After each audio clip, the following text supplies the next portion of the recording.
Hello students, आज हम 7th chapter permutation and combination में 7.4 एक्सरसाइज के लिए कुछ क्वेश्चंस डिस्कस करेंगे और उन क्वेश्चंस के साथ ही साथ हम उनकी थ्योरी को भी डिस्कस करेंगे। एक्चुअली 7.4 में हम क्या पढ़ेंगे पहले ये समझिए आप। देखिए 7.4 एक्सरसाइज में जो आपका टॉपिक है वो है रिस्ट्रिक्टेड परमुटेशन। रिस्ट्रिक्टेड परमुटेशन का मतलब क्या हुआ कि जो हमने फॉर्मूला पढ़ा है एनपीआर, वो एनपीआर फॉर्मूला हमने क्या पढ़ा हुआ है, उस फॉर्मूले में हमने पढ़ा हुआ है कि एन ऑब्जेक्ट्स, आपके पास एन ऑब्जेक्ट्स हैं, उन एन ऑब्जेक्ट्स में से हमें क्या करना है, आर ऑब्जेक्ट्स को अरेंज करना है। एंड डिस्टिंक्ट ऑब्जेक्ट, इसकी एक्चुअल डेफिनेशन क्या है कि एन डिस्टिंक्ट ऑब्जेक्ट्स में से आर ऑब्जेक्ट्स हमें अरेंज करने हैं। ये इसकी एक्चुअल डेफिनेशन है, ठीक है। अब आप इसके ऊपर कुछ रिस्ट्रिक्शन लगाना चाहते हो। अब रिस्ट्रिक्शंस क्या है वो देखिए। तो यहां पे रिस्ट्रिक्शन ये है कि आपको ये बताया जाए कि आपके पास कुछ लोग आपको दिए हुए हैं। जैसे फर्स्ट एग्जांपल मैं पढ़ रहा हूं, समझिए ध्यान से। इसमें है first example, in how many veg 10 people line up at a ticket window of a cinema hall। अब 10 people हैं, उसमें से हमें 10 people को ही अरेंज करना है, तो डायरेक्ट आ जाएगा 10p10। ठीक है, मैंने आपको एक फॉर्मूला समझाया हुआ है एनपीआर का, और वो फॉर्मूला क्या होता है, आई होप सभी को आता होगा, n factorial divided by n minus R factorial. ठीक है, ये फॉर्मूला आपका होता है n factorial upon n minus R factorial. ठीक है, अब अगर हमें 10p10 चाहिए तो 10p10 का क्या फॉर्मूला होता है, देखिए इसके लिए हो जाएगा 10 फैक्टोरियल अपॉन 10 माइनस 10 यानी कि 0 फैक्टोरियल। अब आपको पता है जो डिनोमिनेटर में लिखा है उसकी वैल्यू तो कितनी आएगी, आपके पास 1 आएगी। और 10 फैक्टोरियल को आप क्या कर सकते हैं, 10 इंटू 9 इंटू 8 इंटू 7 ऐसे चलते हुए आप कहां तक जाएंगे, 2 इंटू 1 तक जाएंगे। और जब आप इसको सोल्व करेंगे तो आपके पास जो आंसर है वो आएगा 362880। ठीक है, ये आपके पास इसका आंसर आएगा जब आप 10 फैक्टोरियल के सभी नंबर्स को मल्टीप्लाई करोगे तो। ठीक है, यहां तक सभी को समझ में आ गया। इसमें कोई रिस्ट्रिक्शन वाली कंडीशन नहीं है, यहां पर आपको सीधा ही बताया गया कि 10 लोग हैं, उनमें से आपको उन सभी लोगों को एक टिकट विंडो पे खड़ा करना है एक लाइन में। इसका मतलब क्या हुआ कि एक मान लो ये विंडो है, तो फर्स्ट को आपने यहां पे खड़ा कर दिया, सेकंड को यहां पे खड़ा कर दिया, थर्ड को यहां पे, ऐसे करके आपने 10 लोग खड़े कर दिए। अब उन 10 लोगों को आपने क्या किया, एक रो में खड़ा किया एक तरह से, तो उनको अगर आप इंटरचेंज कर सकते हो। ठीक है, जो फर्स्ट में खड़ा उसको आप लास्ट में कर सकते हैं, लास्ट में जो खड़ा उसको फर्स्ट में कर सकते हैं, बीच में भी आपस में इन सभी को चेंज कर सकते हैं आप। तो 10 डिफरेंट लोग हैं आपके पास, उनमें से 10 को अरेंज करना है। क्योंकि इसकी डेफिनेशन क्या थी, मैंने डिफरेंट क्यों बोला, क्योंकि इसकी डेफिनेशन क्या थी, एंड डिफरेंट पॉइंट्स आपको दिए हुए हैं, उनमें से आपको आर पॉइंट अरेंज करने हैं, ये तो डेफिनेशन थी। या एन डिस्टिंक्ट ऑब्जेक्ट्स में से आर डिस्टिंक्ट ऑब्जेक्ट हमें अरेंज करने हैं। ठीक है, तो यहां पे जो 10 पीपल है वो तो डिस्टिंक्ट तो हो ही गए अपने आप ही।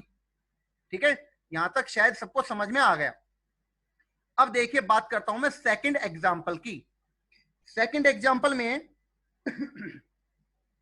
There are 6 candidates, total 6 candidates हैं for a certain office in a municipal election. In how many ways can their names be listed on a ballot paper. अब 6 लोग हैं, वो इलेक्शन में खड़े हो रहे हैं। ठीक है, तो उन 6 लोगों का एक पेपर के ऊपर नाम कैसे लिखा जाएगा। तो सबसे ऊपर मैंने लिख दिया, मान लो किसी भी एक का नाम।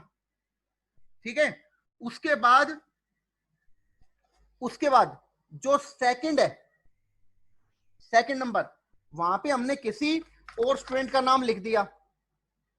ठीक है, किसी और जो सेकंड पर्सन इलेक्शन में खड़ा हो उसका नाम लिख दिया, उसके बाद थर्ड का, उसके बाद फोर्थ का, फिर फिफ्थ का, फिर सिक्स्थ का। लेकिन हम इनको सभी को बदल भी तो सकते हैं, हम इन सभी को बदल भी सकते हैं, ठीक है। तो बदल सकने का मतलब क्या है कि जो यहां पे लिखा है उसको मैं यहां पे चेंज कर सकता हूं। तो ये 6 लोग हैं, इनका नाम हम आगे पीछे भी लिख सकते हैं। तो मतलब क्या है कि हमें 6 लोगों में से 6 लोगों को ही हमें यहां से अरेंज करना है, ठीक है ना।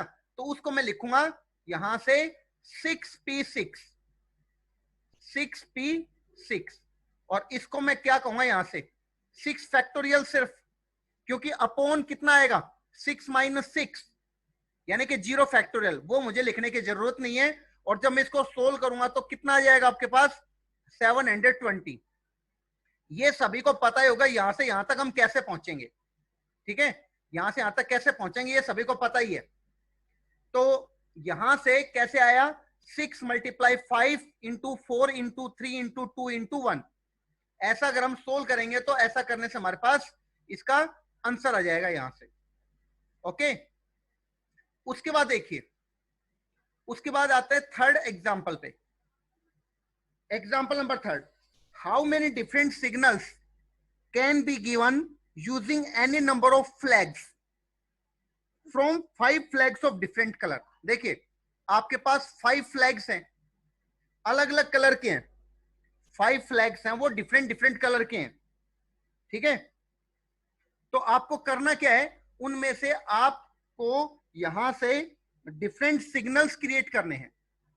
और उसने कहा कि इन 5 फ्लैग में से आप कितने फ्लैग यूज कर सकते हो, ठीक है।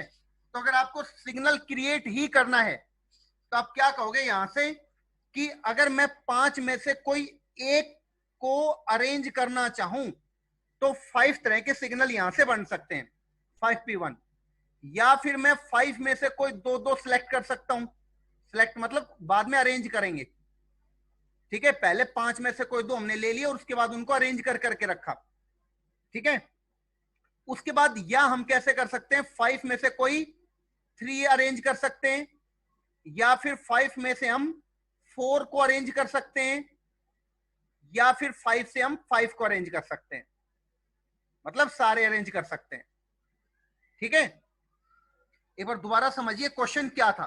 देखिए क्वेश्चन के स्टेटमेंट समझते हैं दोबारा से एक बार। यहां पे दे रखा था how many different signals can be given, how many different signals can be given, ठीक है, using any number of flags. Any number of flags बोला, आपके पास 5 है तो आप कितने भी नंबर यूज कर सकते हो, आप 1 भी यूज कर सकते हो, आप 2 भी यूज कर सकते हो, आप 3 भी यूज कर सकते हो, आप 4 भी यूज कर सकते हो, आप 5 के 5 भी यूज कर सकते हो 5 में से, ठीक है। आपको 5 फ्लैग्स दिए हुए हैं, उनमें से आप कितने भी एक साथ यूज कर सकते हो, ठीक है। तो कितने तरीके के सिग्नल बन सकते हैं ये हमें बताना था। तो यहां से 5p1 को आप जब सोल्व करोगे, ठीक है ना, तो आपके पास आएगा 5, क्योंकि इसकी डेफिनेशन क्या बनेगी 5 फैक्टोरियल अपॉन 4 फैक्टोरियल, तो आपके पास 5 आएगा ओनली यहां से। उसके बाद आप 5p2 को सोल्व करेंगे तो आपके पास आएगा 20, प्लस 5p3 को जब आप सोल्व करोगे तो यहां से आएगा 5 फैक्टोरियल अपॉन 2 फैक्टोरियल, और 2 फैक्टोरियल जब कैंसिल करेंगे तो आपके पास आएगा 5 इंटू 4 इंटू 3, और ऐसा करके आपके पास आ जाएगा 60, प्लस 5p4 आ जाएगा आपके पास 120, और 5p5 भी आपके पास 120 आ जाएगा। इन सभी को जब हम ऐड करेंगे तो हमारे पास आ जाएगा 325, 325, यह आ गया आपके पास इसका आंसर, ठीक है। तो 5 में से आपको कोई भी एक यूज आप कितने भी यूज कर सकते हो, तो कितने भी यूज कर सकते हो इसका मतलब आप 1 भी यूज कर सकते हो, ठीक है। 5 में से आप 1 भी यूज कर सकते थे, 5 में से आप 2 भी यूज कर सकते थे, 5 में से आप 3 भी यूज कर सकते थे, 5 में से आप 4 भी यूज कर सकते थे, 5 में से 5 भी यूज कर सकते थे, ओके। यहां तक शायद समझ में आ गया आपको। उसके बाद नेक्स्ट क्वेश्चन की बात करता हूं। देखिए क्वेश्चन नंबर 4, देखिए क्वेश्चन नंबर 4 में क्या होता है। देखिए क्वेश्चन नंबर 4 में इन how many ways can 5 men and 4 women। देखिए आपके पास मैन दे रखे हैं क्वेश्चन में, 5। और वुमेन्स कितनी है, देखिए वुमेन कितनी है, वुमेन है वो दे रखी है आपको क्वेश्चन में 4। अब कह रहा है कि इनको आपको एक रो में अरेंज करना है, टोटल 9 लोग हो गए हैं, इनको आपको एक रो में बैठाना है, लेकिन आपको कंडीशन दे दी। अब कंडीशन का मतलब रिस्ट्रिक्टेड परमुटेशन हो गया, ठीक है। अगर आपको सीधा ऐसे बोलता कि 5 और 4 9 हो गए, इन 9 को आपको एक रो में अरेंज करना, तो आप डायरेक्ट आंसर दे सकते थे उस केस पे 9p9, 9p9 आप डायरेक्ट आंसर दे सकते थे। अगर कोई कंडीशन नहीं है तो, अगर कोई कंडीशन नहीं है तो ये आंसर होता, ठीक है। लेकिन अब हमें जो मैन तो दे रखे थे कितने 5, और वुमेन दे रखी थी यहां पर 4, उनको हमें कैसे अरेंज करना है, उसने कहा एक रो में अरेंज करना है। Women occupy even places. अब वुमेन इवन प्लेसेस ऑक्यूपाई करे, तो देखिए 1 2 3 4 5 6 7 8, तो 9 बॉक्स आपके पास हो गए हैं, ठीक है। तो इवन कौन कौन सा हो गया, सेकंड नंबर, भाई सेकंड नंबर हो गया यहाँ पे, ये चलो मैं लिख भी देता हूं, ये सेकंड नंबर, ये फोर्थ नंबर इवन हो गया, इस पे मैं क्रॉस लगा रहा हूं, चलो 6th, ठीक है, और उसके बाद 8th, ये आपके पास इवन नंबर हो गए। इन इवन पोजीशन पे आपको इवन जो वुमेन है उसको आपको बैठाना है यहाँ पे। इसका मतलब क्या हो जाएगा 4p4, 4p4 का मतलब क्या हुआ कि आपके पास 4 वुमेन्स दी हुई हैं और उन 4 ही उनके लिए सीट्स अवेलेबल हैं, तो उनको बैठाने के लिए आपके पास 4 ऑप्शंस है और 4 ही शीट्स हैं, तो उसके लिए तो हो गया 4p4। अब बात करता हूं मैन की, ये तो आ गया किसके लिए, वुमेन के लिए। अब मल्टीप्लाइड बाई हमें मैन को भी तो बैठाना पड़ेगा, तो मैन के लिए वैकेंट स्पेसिस हैं कितने हैं 5, ठीक है, आप काउंट कर सकते हो 5 है टोटल ये। तो उन 5 में से आपको 5 मैन को अरेंज करना है, तो आगे आपके पास कितना, ये 4p4 मल्टीप्लाइड बाई 5p5, ठीक है। ये आपके पास एग्जाम्पल नंबर 4 था। आप इसको सोल्व करोगे तो यहां से आएगा 4 फैक्टोरियल मल्टीप्लाइड बाई 5 फैक्टोरियल, ठीक है। और इसको जब मैं सोल्व करूंगा तो हमारे पास आ जाएगा 24, 4 फैक्टोरियल की वैल्यू होती है, और 5 फैक्टोरियल की जो वैल्यू है वो कितनी है 120, ठीक है। उसके बाद हम इन दोनों नंबर्स को मल्टीप्लाई करेंगे, तो यहां से आएगा 2880, ओके 2880। उसके बाद देखिए नेक्स्ट क्वेश्चन की बात करेंगे। नेक्स्ट आपके पास फिफ्थ में कहा गया है in a row in how many ways can 5 children be arranged in a line such that 2 particular children are always together। आपके पास 5 चिल्ड्रन दिए हुए टोटल, उन 5 चिल्ड्रन को हमें क्या करना है, उन 5 चिल्ड्रन में से आपको कोई 2 पर्टिकुलर चिल्ड्रन है वो एक साथ बैठाने हमेशा। अब इन 5 चिल्ड्रन में से आप ऐसे समझो एक तो है ए और एक है बी, ठीक है, बाकी कोई 3 और होंगे अलग से, टोटल 5 चिल्ड्रन है ये। अब इन 5 को एक रो में हमें बैठाना है, लेकिन कंडीशन है कि वो जो ए और बी जो 2 चिल्ड्रन है उनको हमें एक साथ ही बैठाना है। तो एक साथ बैठाने इसका क्या मतलब है, देखिए मैंने ए को और बी को एक साथ बैठा दिया, मतलब एक बॉक्स में बैठा दिया। उसके बाद जो नेक्स्ट है जो ये वाला है ये यहां पर बैठा दिया, मान लो इसको मैंने। उसके बाद नेक्स्ट सीट के ऊपर मैंने इसको फिल कर दिया और नेक्स्ट सीट पे मैंने इसको बैठा दिया। तो आपको यहां से डायग्राम समझ में आ रहा है इसको कि ए और बी को हमने एक ही शीट पे बैठा दिया है टुगेदर, ठीक है। तो अगर हमने इन दोनों को एक साथ बैठा दिया तो अब आप इनको एक साथ तो ऐसे भी बैठा सकते हैं, जैसे एक अरेंजमेंट दिख रहा है आपको ये, लेकिन ऐसे भी हो सकता था कि ये जो बॉक्स है, ठीक है, मैं एक बार दोबारा से बना देता हूं, समझिए। जैसे यहां से मैंने सपोज इसको हटा दिया, ठीक है, एक सेकेंड, ऐसे तो, और उसका जो एक पर्सन है उसको मैंने यहां पे बैठाया, एक चाइल्ड को यहां पे बैठाया, और जो ए और बी साथ साथ बैठने उसको मैंने सेकंड नंबर पे बैठा दिया, बाकी 2 पीछे छोड़ दिया, ठीक है। तो ऐसे अलग अलग तरह के कितने अरेंजमेंट हो सकते हैं। तो आप ऐसे समझो जैसे ये एक है वैसे ये मिलके एक हो गया कंप्लीट, वैसे ये एक है, वैसे ये एक है, तो देयर आर 4 यूनिट्स। तो इन 4 को आपस में अरेंज करेंगे पहले तो उसको कहेंगे हम 4p4, यानी कि 4 में से 4 को अरेंज करना है, और उसके बाद इन 2 में से 2 को अरेंज करना है, तो उसको आप कह सकते हैं 2p2। 2p2 क्यों? क्योंकि जब ए बी एक साथ बैठे हैं, तो एक साथ बैठने का मतलब ये थोड़ी ना होता है ए बी, एक साथ बैठने का मतलब तो ये भी हो सकता है बी ए। ठीक है, तो ए बी और बी ए ये अलग अलग अरेंजमेंट हो गए, तो दो लोगों को आपस में अरेंज करने का कितना तरीके हो गए? 2p2। और ये 4 डिफरेंट हो गए बॉक्स, इनको आपस में अरेंज करने का कितना तरीका हो गया? 4p4। तो इसको आप कहोगे यहां से 4 फैक्टोरियल मल्टीप्लाइड बाई 2 फैक्टोरियल। और अब तो ये सबको आगे होगा अच्छे से। 4 फैक्टोरियल का मतलब होता है 24 और 2 फैक्टोरियल का मतलब 2 होता है। अगर आप इनको सोल्व करेंगे तो आपके पास आ जाएगा 48।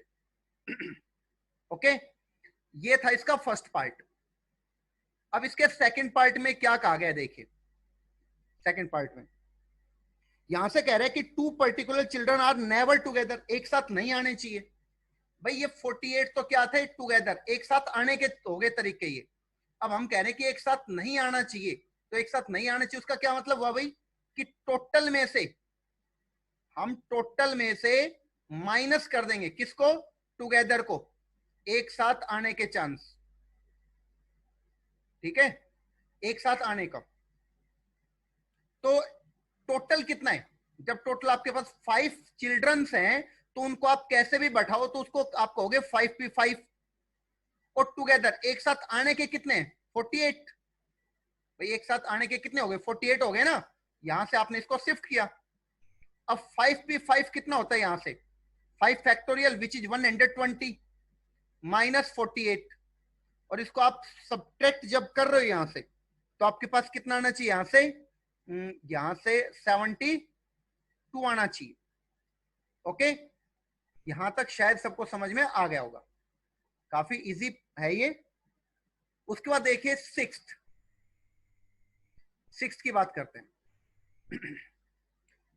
सिक्स्थ में कि इन how many veg 3 mathematics book. देखिए 3 तो किसकी बुक है? मैथ्स की। ओके, उसके बाद 4 बुक ले ली हमने किसकी? हिस्ट्री की। उसके बाद 3 बुक्स ले ली हमने हिंदी, उसके बाद केमिस्ट्री की। ओके, और 2 बुक्स ले ली हमने बायो की। आई होप यहां पे समझ में आ रहा है। एम मतलब मैथमेटिक्स, एच मतलब हिस्ट्री, सी मतलब केमिस्ट्री, बी मतलब बायो। अब क्वेश्चन में कहा है दीज बुक्स, कितनी बुक्स हो गई टोटल? यहां पर 4 और 3 7, 7 और 3 10 प्लस 2 12 बुक्स हो गए टोटल। ठीक है, तो आपको करना क्या है? यहां से आपको इन बुक्स को एक सेल्फ में लगाना है। Self, let us suppose this is a self.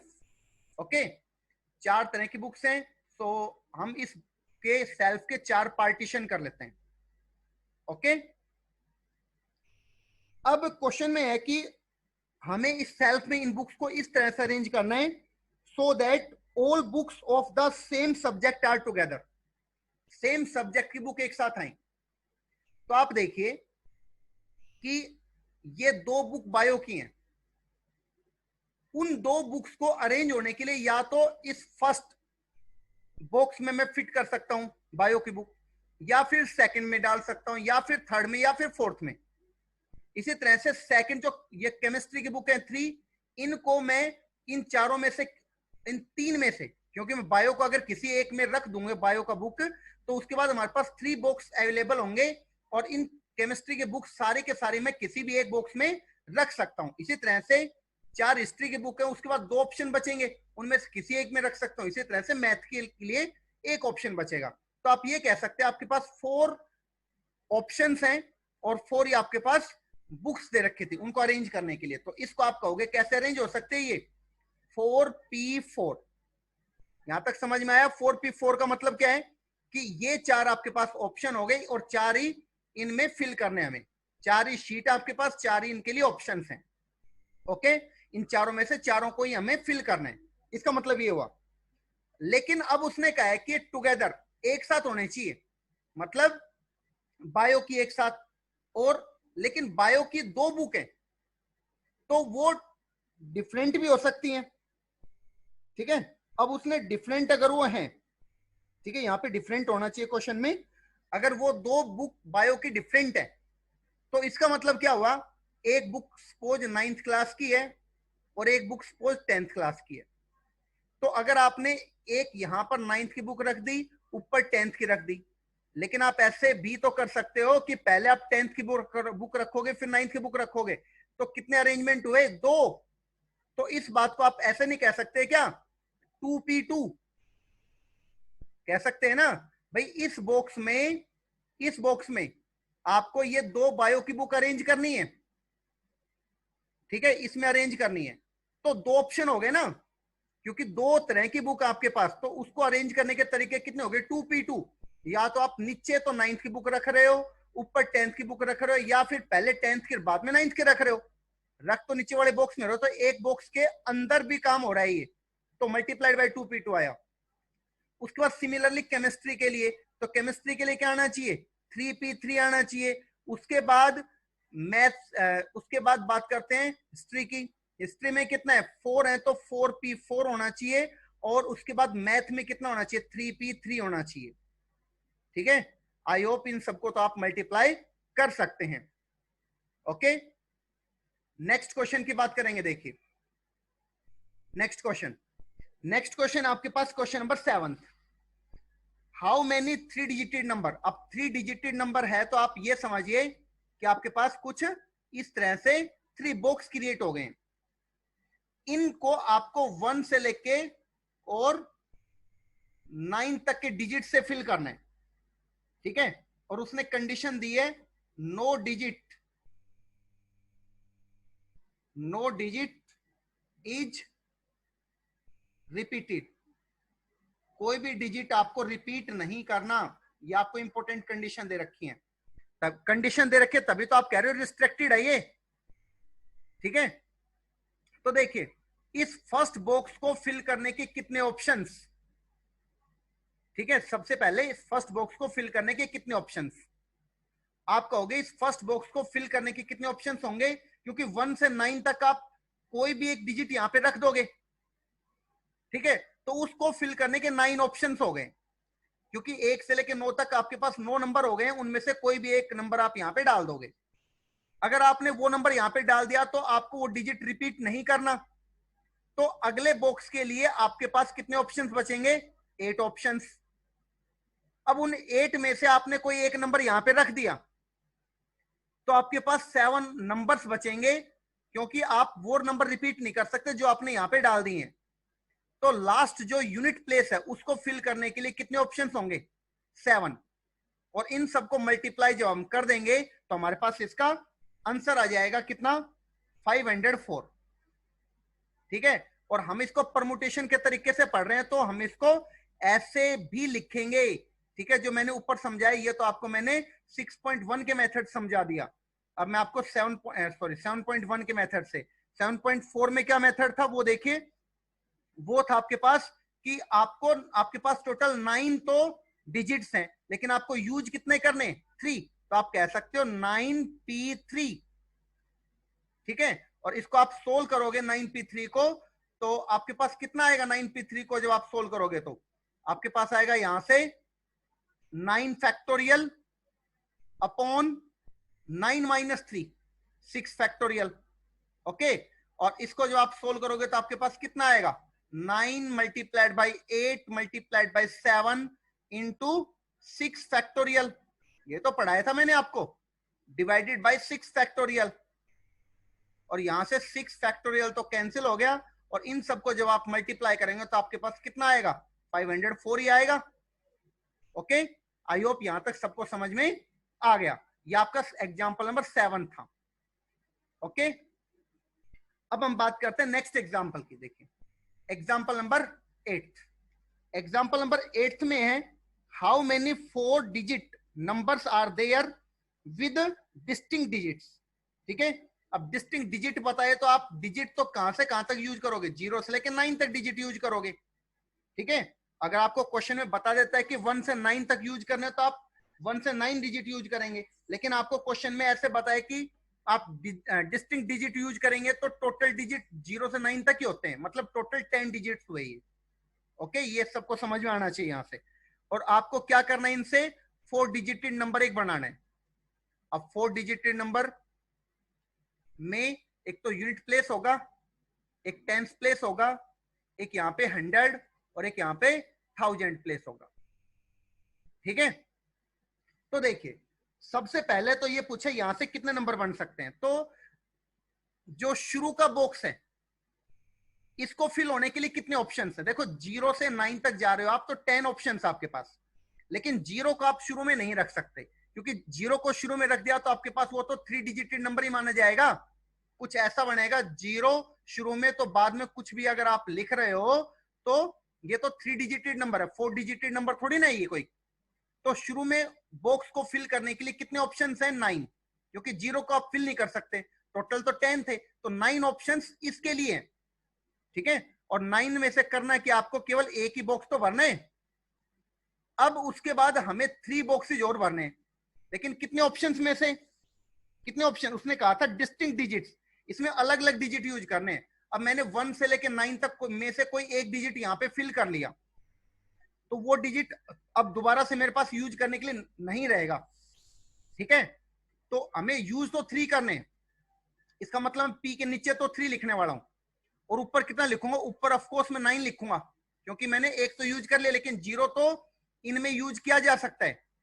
ठीक है, तो 9p3 इसको आप सोल्व कर देंगे। ठीक है, तो आपके पास आ जाएगा यहां से 4536। इसका दूसरा मेथड है, आप ऐसे भी कर सकते हैं कि एक बार मान लिया कि हम 0 शुरू में फिल कर रहे हैं, और अगर हम 0 शुरू में फिल कर रहे हैं तो उसके लिए कितने ऑप्शंस हो जाएंगे, 10p10। 10 अगर शुरू में आया, सॉरी 0 शुरू में आया और हमने मान लिया कि वो एक 4 डिजिटेड नंबर है, हमने मान लिया कि ये एक 4 डिजिटेड नंबर है, तो फिर उसके ऑप्शंस होंगे 10p10। 10p10 तरह के नंबर बनेंगे, लेकिन उसमें से माइनस कर दिया मैंने। क्या, अगर मैंने शुरू में 0 भर रखा है तो उसके लिए तो कितना हो गया, 1p1 मल्टीप्लाइड बाई कितना, पीछे के लिए कितना आ जाएगा, 9p9। 9 में से आप 9 को ही फिल कर रहे हो। ठीक है, इसको जब आप सोल्व करोगे तो अगेन आपके पास 4536 आपके पास आएगा। ठीक है, मैंने आपको उसके 2 मेथड समझा दिए। ओके, तो मैंने आपको टाइप समझा दी है सारी। इसके साथ ही यहां पर 2 तरह के क्वेश्चन और बचते हैं इसके अंदर। एक तो क्वेश्चन आते हैं वर्ड्स प्रॉब्लम। ठीक है, वर्ड्स प्रॉब्लम जो हम नेक्स्ट वीडियो में डिस्कस करेंगे, और लास्ट आता है यहां से कौन सा, डिक्शनरी रिलेटेड प्रॉब्लम। ठीक है, एक वर्ड होगा उसको डिक्शनरी के अकॉर्डिंग अरेंज करना है। तो इस तरह के जो क्वेश्चंस होंगे उनको हम नेक्स्ट वीडियो में डिस्कस करेंगे। ओके।